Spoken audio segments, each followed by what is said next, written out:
සම්පාදනයේ උදෙසා ලැබූ තවත් ප්‍රගතිශීලී පියවරකි. රාජ්‍ය විශ්වවිද්‍යාල මගින් සිදු කරන ලබන පර්යේෂණ සහ ඇගයීම් වාර්තා ගමන් මඟ පෙන්වීම කරයි. ජාතික ඇගයීම් 50 කෙටුම්පත් සඳහා වන අනුමැතිය ඇතුළුව විශේෂ පාර්ලිමේන්තු කාර්ය සභාවේ නිර්දේශය ක්‍රියාත්මක කිරීම සඳහා පාර්ලිමේන්තුව කැප වී සිටියි.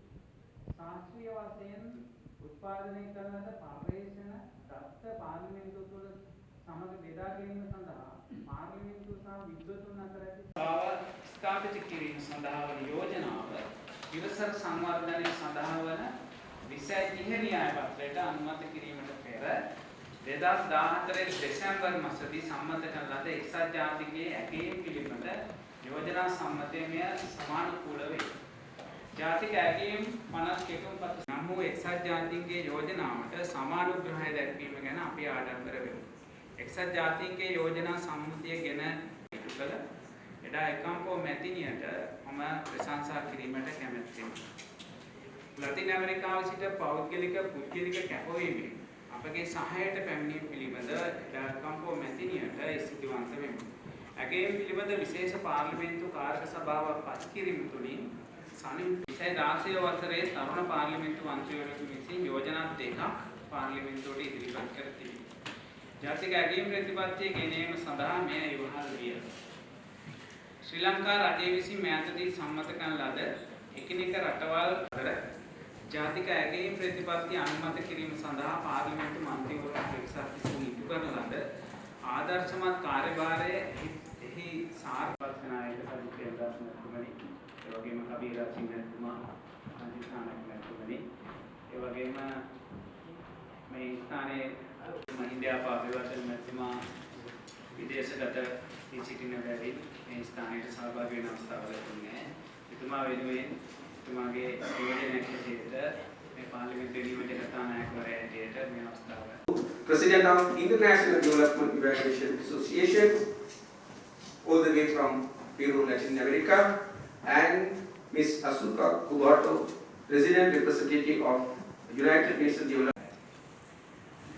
විශ්වවිද්‍යාලයේ ජාතික ඇගයීම් සතියට සහභාගී වෙන ජාත්‍යන්තර අමුත්තම් සහ පාර්ලිමේන්තුවට ආරාධිතයන් ලෙස පැමිණි ඔබ සැම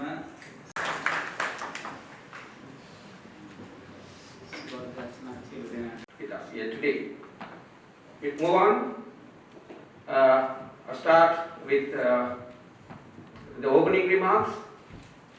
I invite Honorable Ajit Rajapaksa, Deputy Speaker of the Parliament of Sri Lanka. ඒ වගේම විශේෂ කුබෝටා මැතිණිය ශ්‍රී ලංකා එක්සත් ජාතීන්ගේ සංවර්ධන වැඩසටහනේ නිවාසික මැතිණිය පැමිණ සිටින ඒ වගේම අපේ Buddhika Pathirana මැතිතුමනි Mrs. Azusa Kuboto, Dr. Asoka Besekara, Dr. When we try to instill these evaluation qualities in the decision-making processes, we are bound to, we will ensure that evaluation is immensely valuable. But time has come for Sri Lanka to walk the talk on evaluation. The importance of evaluation. We can meet, we can have seminars, exchange ideas, and I'm sure you will have it next year also, and the year after. That these meetings will persuade those in power the process of evaluation in the decision-making process. Superior countries, developed countries, the so-called first world, a macro evaluation umbrella which would be part and parcel of the Ministry of Policy Planning and Implementation. It is high time that each ministry, each project, each department including Parliament, embarks on establishing separate. We need to have a permanent standing committee in Parliament, which symbolizes the country's importance. Lethargy, the slow process, this tortoise-like pace in trying to give due credence to evaluation. We are yet, now we have a framework to implement evaluation. I applaud the path-breaking attempts of Honorable Kabir Hashim, Buddhika Patirana, Mayanth Disanayaka, and all of the other members of Parliament, and also stakeholders and organizations that have continued to stress the importance. It helps us to answer the question, how are we doing? Sajid Premadasa was the leaders to speak from the seats to present the presentation. සමාප්ත සාක්ෂාත් කර ගැනීම සඳහා දැන් අප විශ්වවිද්‍යාල සමග එක්ව කටයුතු කරමින් සිටියේ. මෙම මුලපිරීම හේතුවෙන් පාර්ලිමේන්තු මන්ත්‍රීවරුන් විසින් ඇගෙන් සභාගත සහගත සාක්ෂි භාවිතා කිරීම වඩාත් පහසු කරනු ඇත. ඇගීම් සඳහා එකතු ලැබීම ගැන මම ආඩම්බර වෙමි. එසේම පාර්ලිමේන්තුව තුළ ඇගීම් සංස්කෘතිය ප්‍රවර්ධනය කිරීම සඳහා ශ්‍රී ලංකා ඇගීම් සංගමය සමග සමීපව හවුල්කාරීත්වයේ ගොඩනගා ගැනීම පිළිබඳව අපි සතුටට පත් වෙනවා. ඒ නිසා පාර්ලිමේන්තු සාක්ෂි officers. So if all this can go together, I think Sri Lanka will be perhaps one of the first countries that would have reached international standards in evaluation. This why we are doing this is because in the context of economic crisis. The World Bank says economic growth of Sri Lanka. Honorable Mayanth Disanayaka, member of Parliament and Secretary to the Parliamentarian Forum for Evaluation in Sri Lanka, and other members of Parliament. Of Sri Lanka. I'm not taking much time of yours. Thank you for giving this opportunity for me, and I wish you all, especially to foreign delegates, you all great time in this country. Thank you very much.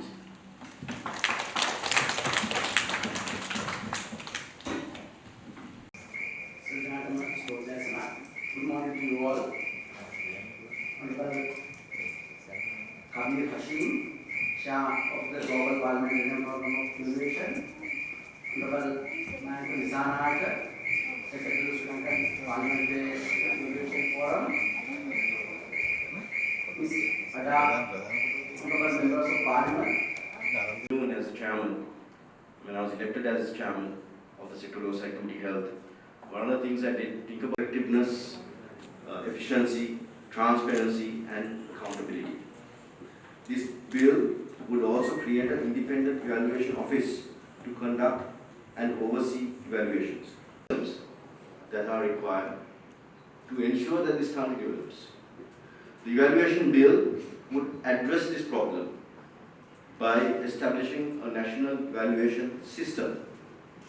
This system would ensure that all public policy අපේ පාර්ලිමේන්තුවේ කතානායක ගරු මහින්දයාප අබේවර්ධන මැතිතුමා විදේශගත වී සිටින බැවින් මේ ස්ථානයට සහභාගී වෙන්න අවස්ථාව ලැබුණේ නැහැ. එතුමා වෙනුවෙන් එතුමාගේ නියෝජනයක් හැටියට මේ පාර්ලිමේන්තුවේ නියෝජක කතානායකවරයා හැටියට මේ අවස්ථාව ලැබීම මම ඉතාම සතුටු වෙනවා.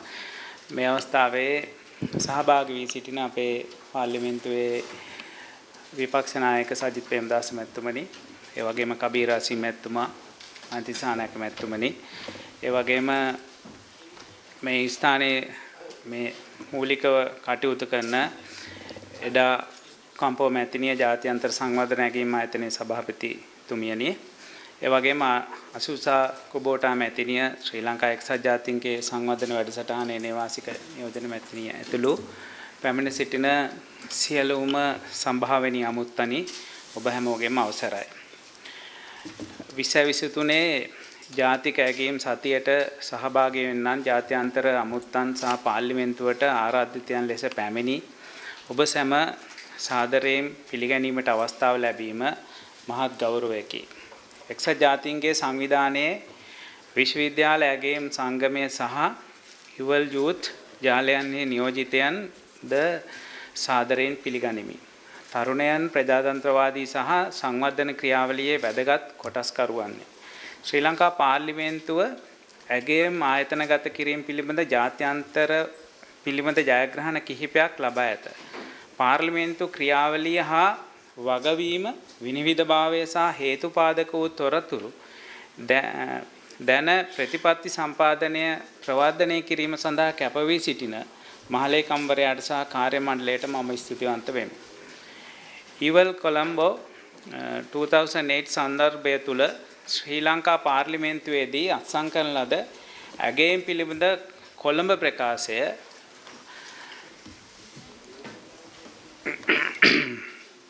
අපගේ පාර්ලිමේන්තුවේ ඇගයීම් ආයතනගත කිරීමේ ප්‍රධාන මාර්ගෝපදේශය බවට පත් ඇත.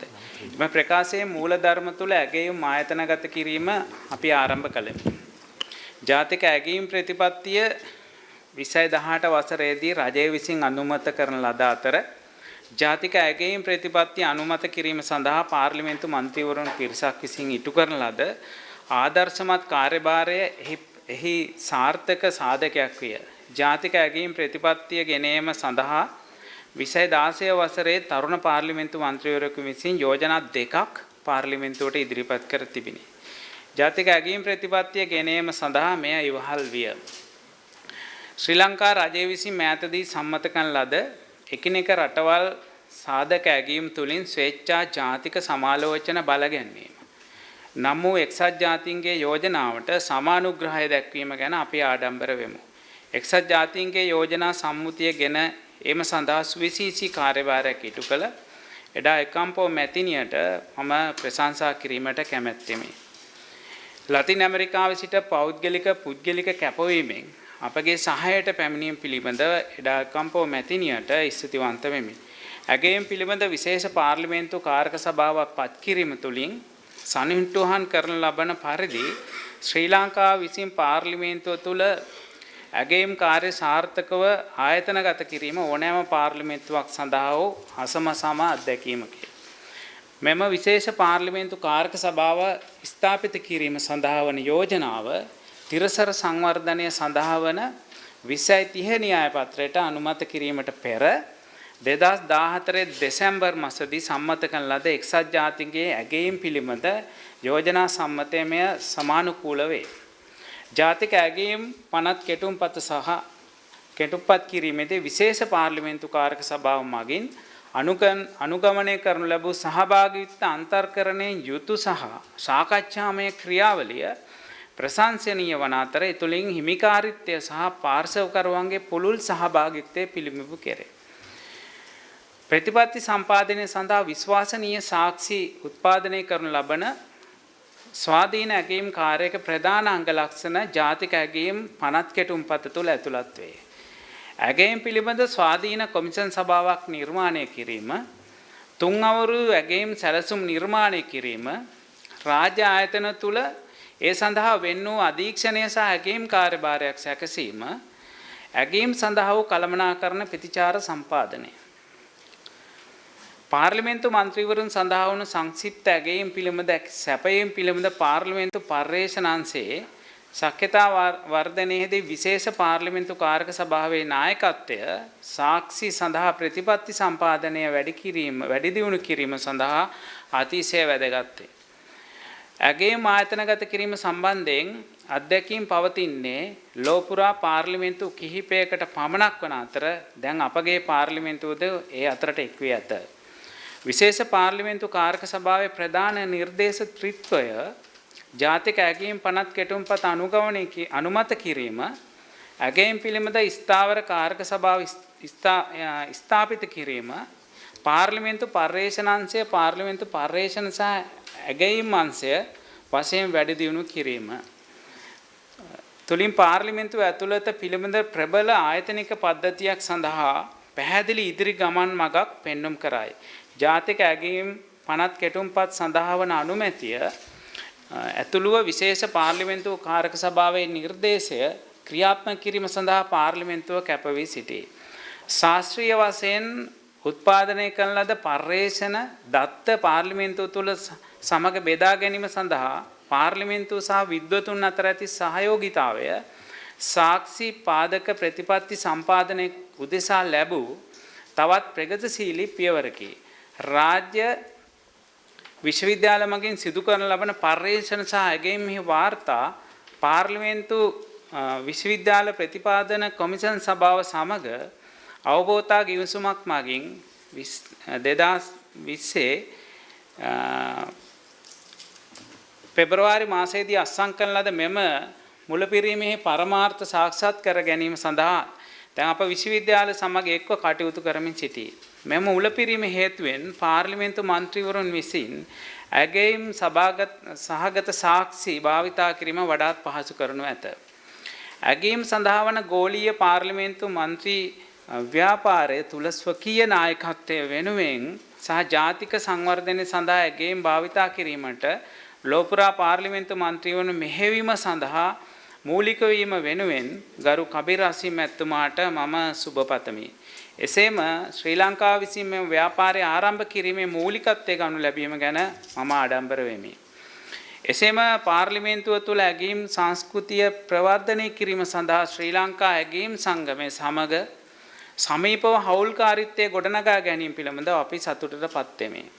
එම නිසා පාර්ලිමේන්තු සාක්ෂි පාදක ප්‍රතිපත්ති සම්පාදනය සඳහා වන ස්ථානයක් බවට පත් කිරීම සඳහා කටයුතු කිරීම උදෙසා අප කැප වී සිටින බව සහතික කිරීමට මෙම අවස්ථාවක් කරගනිමි. මෙම කාර්යයේදී විද්වතුන් එක්සත් ජාතීන්ගේ සංවිධානය සහ අනෙකුත් ආශ්‍රිත පාර්ශව අතර පැවති සහයෝගීතාවය මම අගය කරමි. අද දින මෙම කතිකාවට සහභාගී වීම සියල්ලටම මාගේ ස්තුතිය ඒ වගේම පිළිගැනීම මේ අවස්ථාවේ සිද්ධ කරමින් මා කතාව අවසන් කරන බොහොම ස්තුතියි. It is universally accepted that evaluation is part and parcel of the policy cycle, which is an important ingredient in sound public policy decision making. We are all aware of the policy cycle: policy inputs, policy initiation, policy formulation, policy implementation, evaluation, monitoring, and feedback. Unfortunately, in the Sri Lankan scenario, there has been a prevailing tendency on most occasions. There have been exceptions, but on most occasions, to avoid and ignore evaluation. I believe such a tendency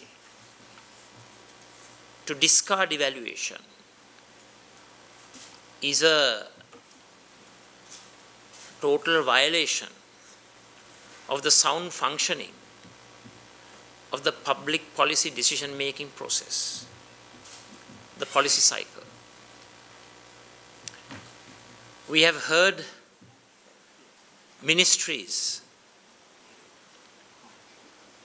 that are tasked with policy formulation and implementation. Policy planning and implementation ministry has been an integral part of the governance process in our country. If Sri Lanka is serious about evaluation, we have to walk the talk.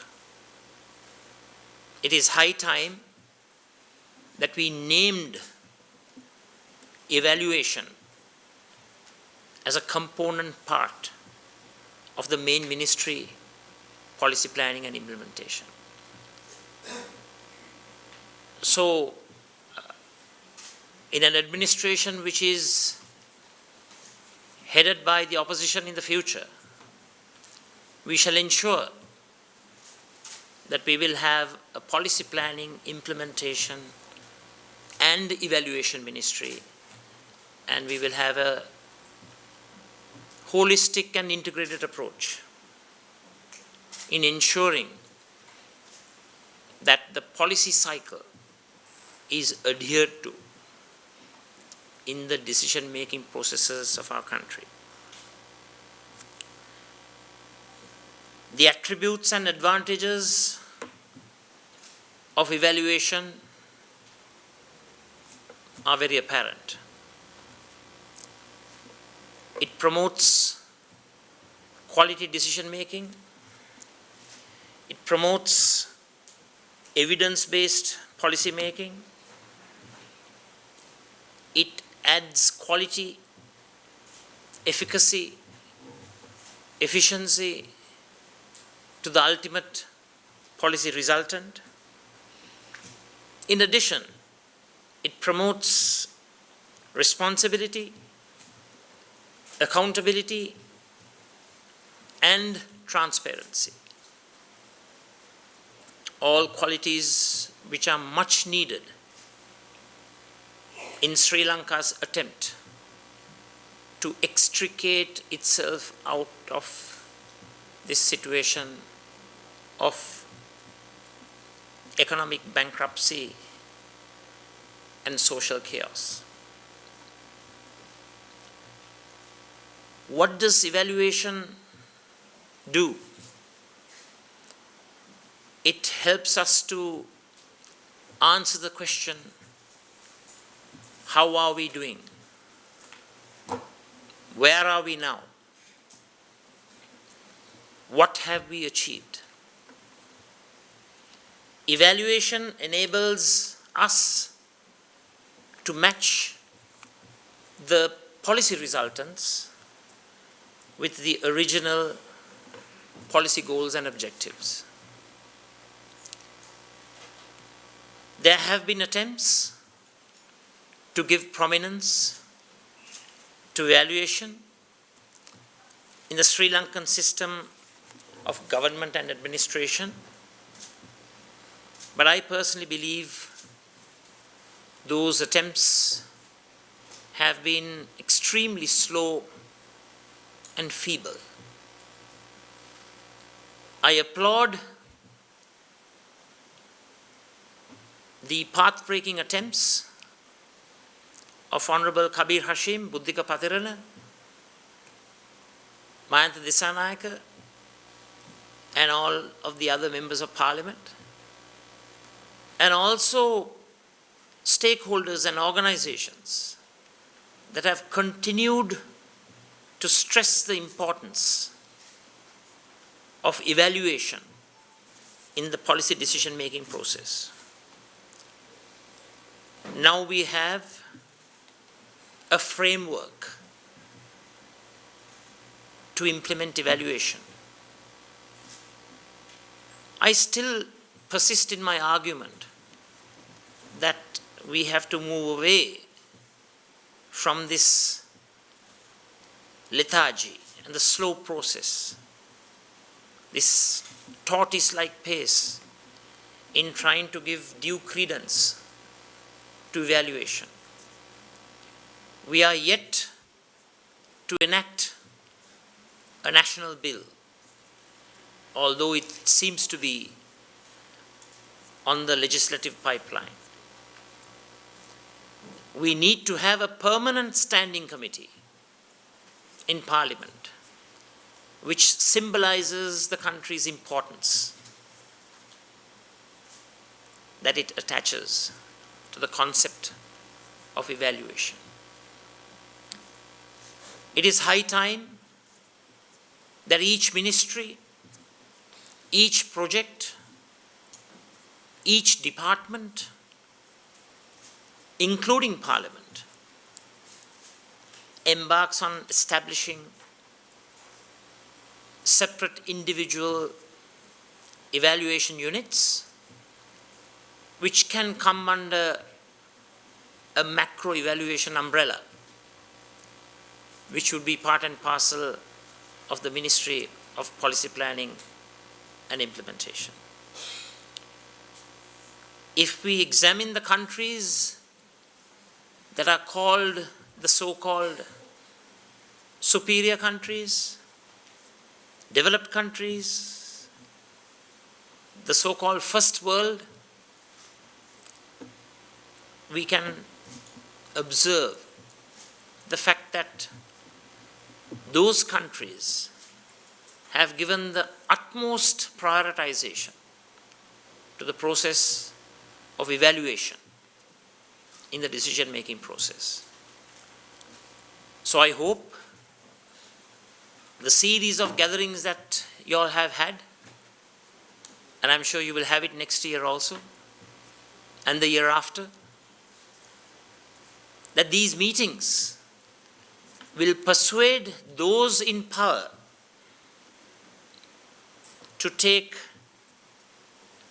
due recognition of the importance of evaluation.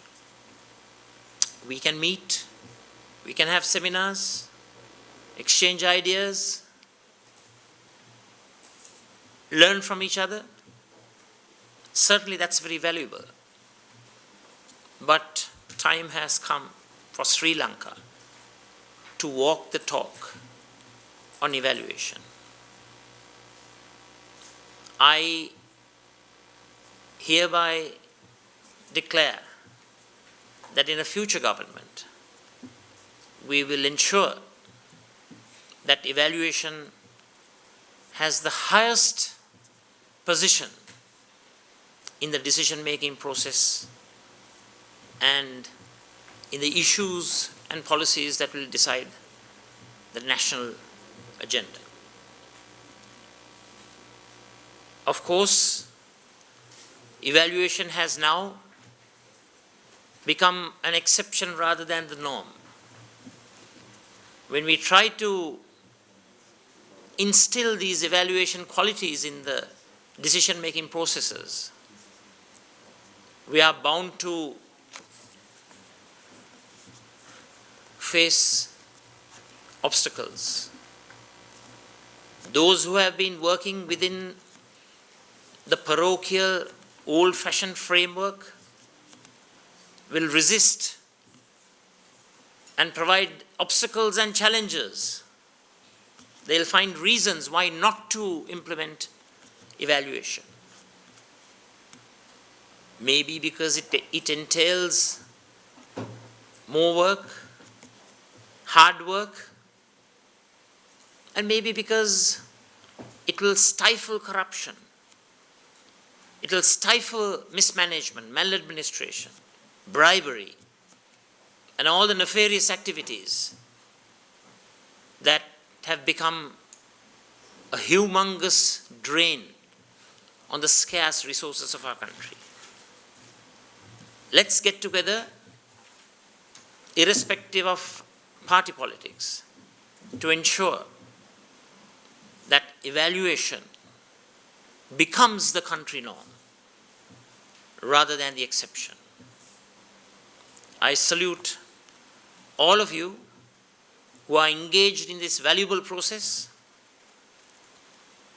Dr. Kalugampitiya, and we have an ex-parliamentarian who had championed the process while being a member of parliament. And we have so many members of parliament present here now, including Dr. Harini Amarasuriya and other respected members, Honorable Rajakaruna. We are all committed to ensure that evaluation has its due place in the Sri Lankan policy process. I thank you.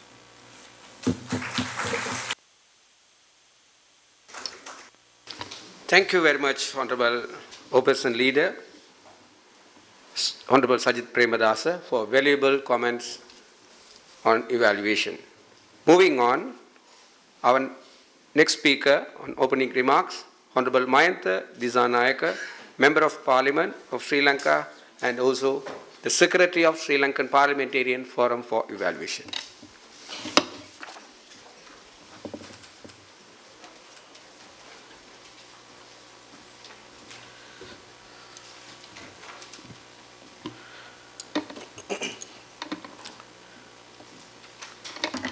සියලු දෙනාටම සුබ උදෑසනක්.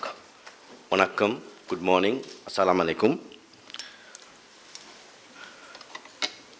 අපේ ගරු නියෝජ්‍ය කතානායක තුමනි, අපේ ගරු විපක්ෂ නායක මහිතවත් ගරු සජිත් ප්‍රේමදාස මැතිතුමනි, ගරු කබීර් හෂීම් මැතිතුමනි, ඒ වගේම හර්ණි අමරසූරිය මැතිණියනි, හර්ෂණ රාජකවුණ මැතිතුමනි, ඒ වගේම අපේ බුද්ධික පතිරණ මැතිතුමනි, Mrs Azusa Kubota, Dr. Asoka Besekara, Dr. Kaluwang Pitia, ladies and gentlemen, honorable members of parliament, experts, delegates, warm good morning and welcome to you all.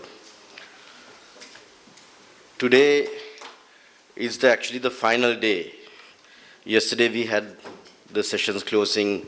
Honorable Sagar Ratnayaka, representing His Excellency the President, came and made a speech.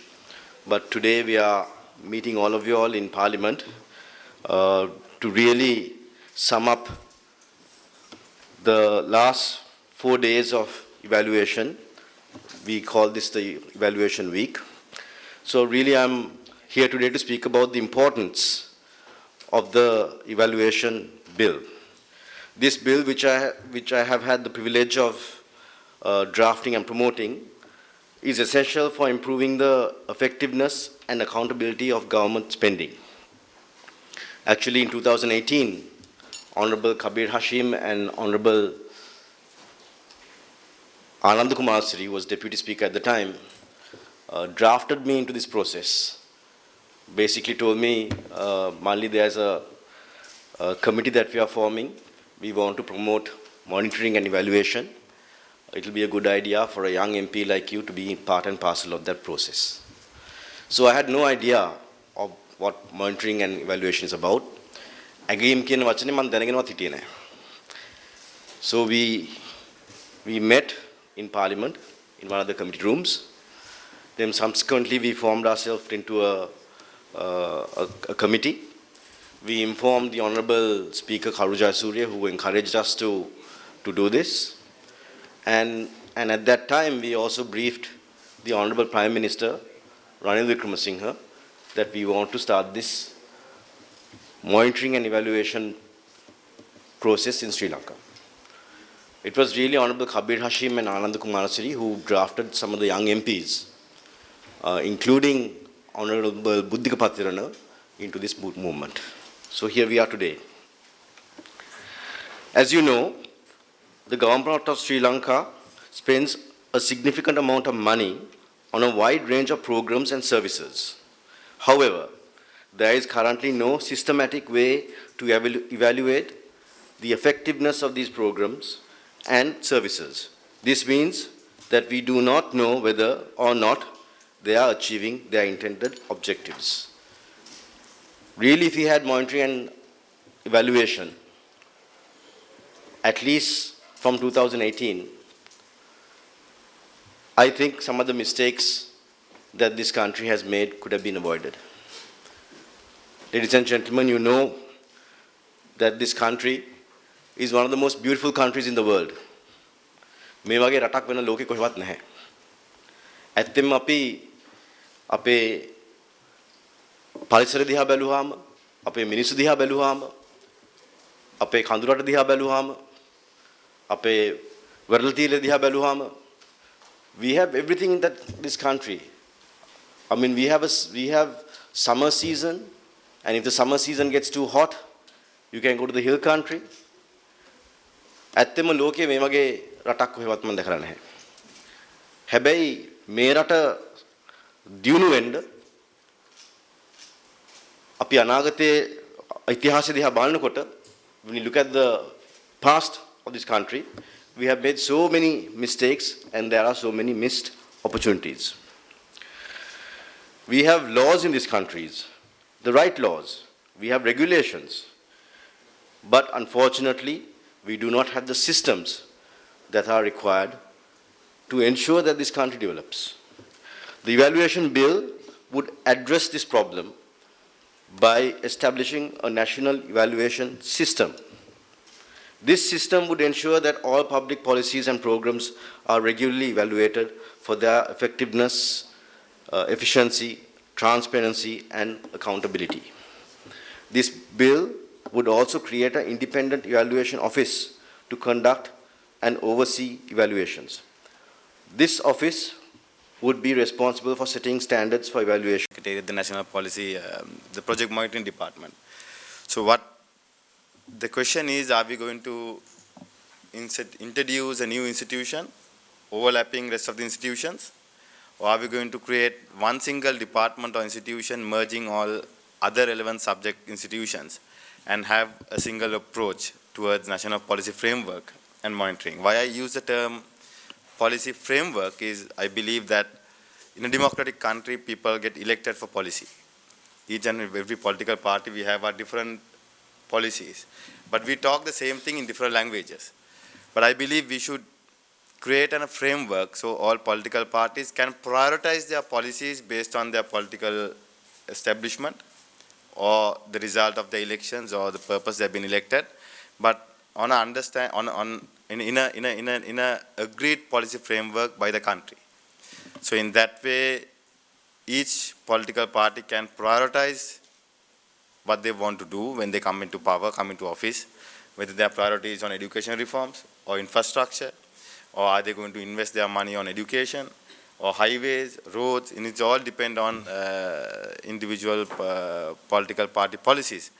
But the financial framework and where to draw the line and up to what extent they can waive off from the national policy framework or national policy or national long-term policy should be decided by an independent organization where we propose for it to be established as a constitutional body, not as act of parliament, but to bring it as an amendment to the constitution under His Excellency the Executive President and responsible to the parliament, and that can be to create a policy commission to work on the framework, so which can monitor, also which can decide on up to what extent that the public financing and public funding going to be spent on in achieving the long-term goals. I will take few examples. I mean, when we met the Agriculture Ministry for the food security a couple of weeks ago. Now, the Agriculture Ministry is one single ministry. The Fisheries Ministry is different ministry. Then we have Livestock, another ministry. Then we have the Commerce Department, the Commerce Ministry deciding on what to be imported and not to be imported. So Land Ministry belongs to some other ministry. So they all take decisions based on their data. But there is no interministerial communication within the ministries.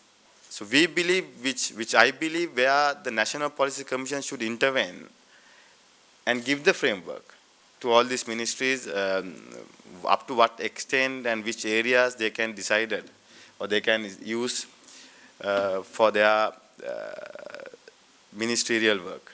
So while doing that, it's all about communicating and connecting the ministries and coming into an understanding for a single window approach. And I believe digitalization can create a massive, can actually close the gap between these ministries.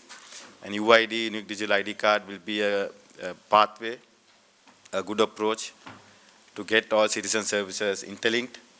And that by creating a policy of or evaluation commission, I think it is very important also to decide which institutions are going to be merged into this one single entity. rather than creating an entity above all other entities, where officials will again fall in trouble because they might have to decide who is responsible for what.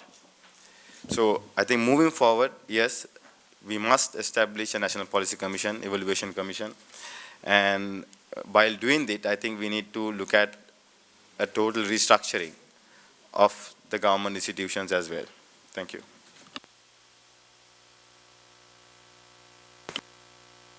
Thank you very much. I think we have reached already almost the time, so we'll give the opportunity to participants to raise questions, and then, if time allows, brief to the point, only one question or one comment per person, please.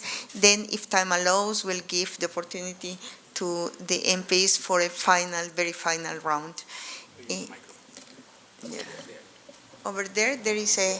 You can use the microphone. So you can use a microphone. You and then the lady there after. One by one and make it short, please. Thank you, Honourable Member of Parliament, for your insightful thoughts on this worthy cause. My question is twofold.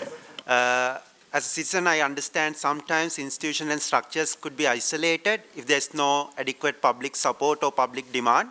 So in creating the public demand, I feel that education could be our long-term investment. So as individual parliamentarians, how could you advocate on that? Secondly, Honorable Dr. Harni Surya also mentioned about it. So what are the institutions, structures or frameworks that you could learn from before starting establishing these new structures? Because like we are all talking about evaluation. So what are the institutions that you could think of in establishing this National Policy Commission or Evaluation Commission? Thank you. Now we have, can you put your mic on, please?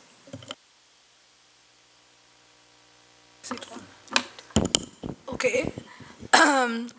Actually, evaluation is, not something new. Very briefly, if I may say, the cabinet actually passed evaluation as an intrinsic action in public policy way back in, the 80s, the time of Vikrama Veerasurya.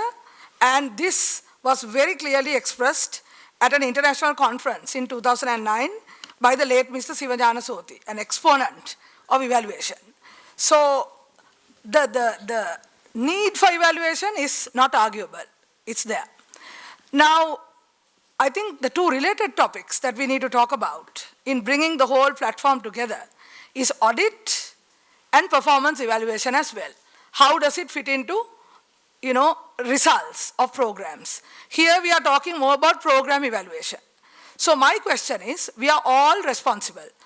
Politicians, bureaucrats, private sector and civil society. Dr. Harini spoke about political commitment. So how serious are you about performance evaluation of all levels, but particularly parliamentarians, because you make policies, and the power of recall? Thank you.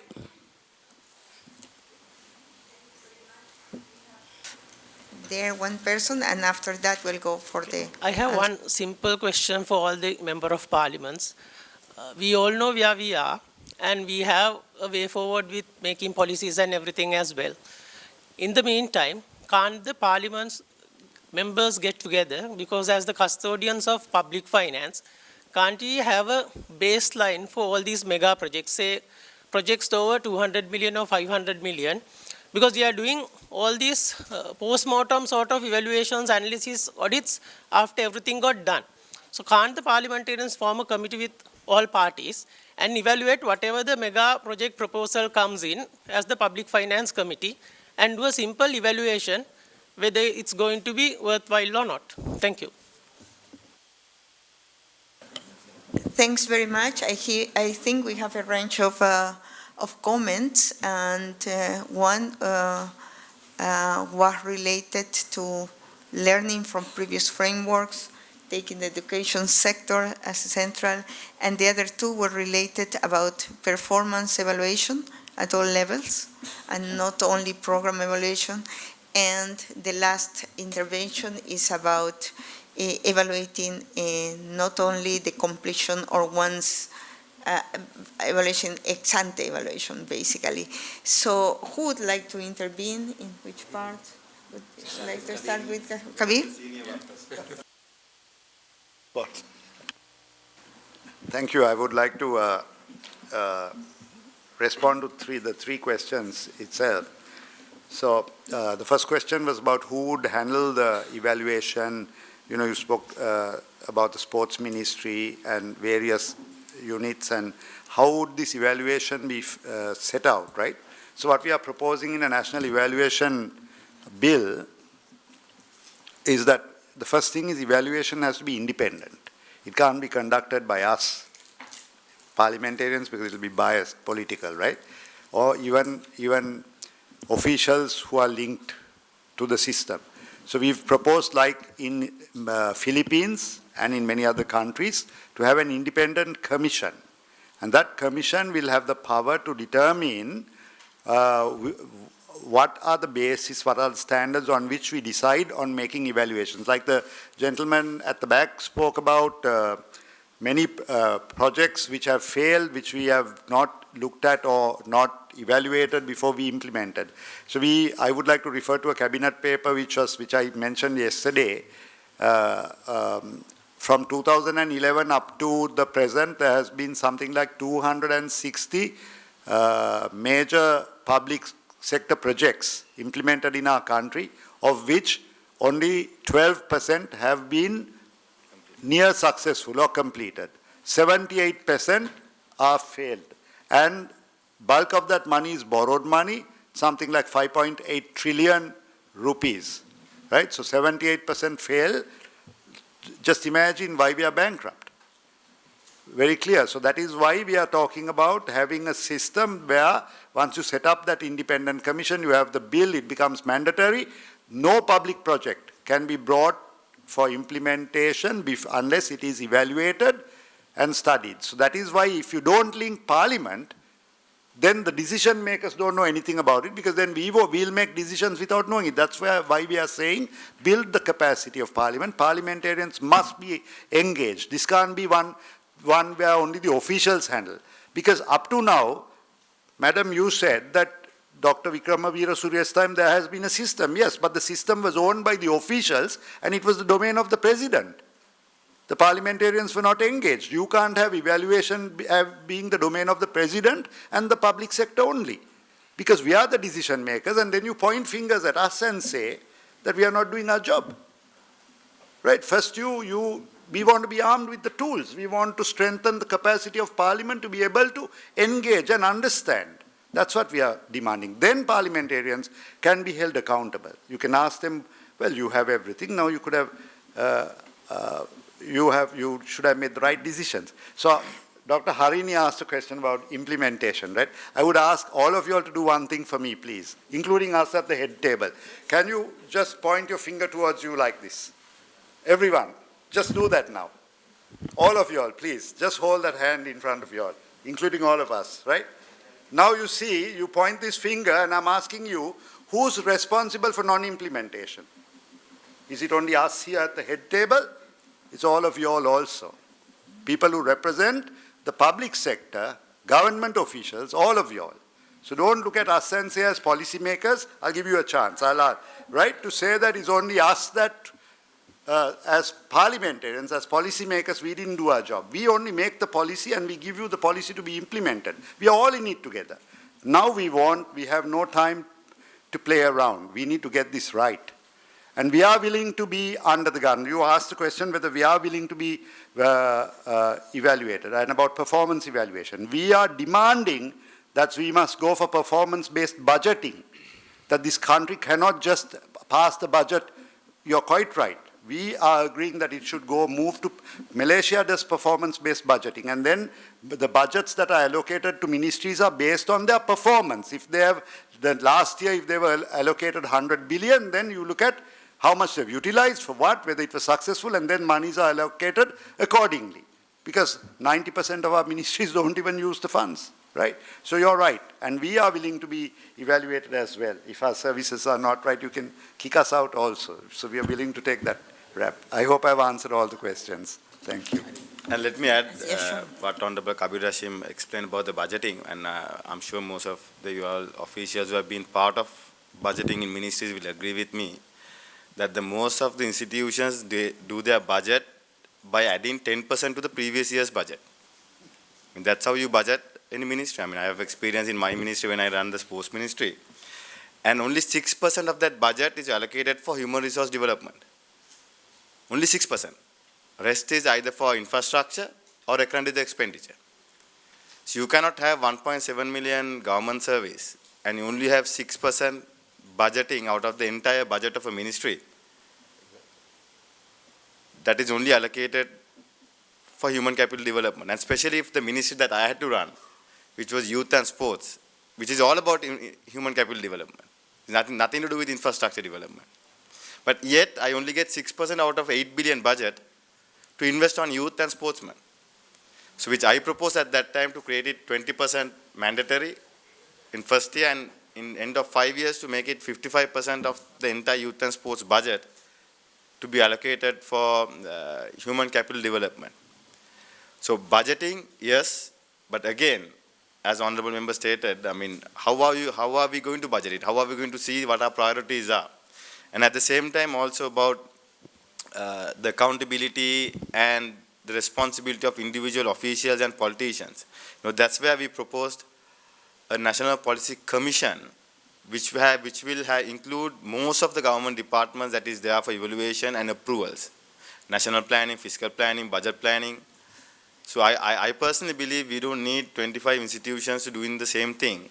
You rather merge it and have a particular institution which is independent but also responsible to the parliament. Because people will question the parliamentarians, end of the day. And whichever party we represent, we have to go back to the people after our term is ended and answer to them as to what has happened in the last 5 years or 2.5 years or 3 years during our tenure. So this is where I think a responsibility comes for both of us to establish one, of course, a legal framework, and also to see what changes that can be done to the existing system. There are 400 plus legislation which has not been amended for last 20, 30 years. And a simple example is the Banking Act doesn't allow digital banking. So when we say digital banking, we always talk about online transfers or credit cards. No. Today, our banking system cannot evaluate a digital company and give a valuation to that company based on their digital assets, on a software or a BPO or a KPO or AI company. And our Auditor General's Act does not allow digital auditing. So every secretary or auditor or accountant in our ministry, while they are using the digital system to do their audits, they have to make sure they maintain a manual file, because in somewhere down the line, after even they retired, if someone goes to the Bribery Commission or file a complaint to the Auditor General, he has to carry that manual file because Auditor General's Act specifically says. And even if you amend that, if you don't amend the Bribery Commission's Act,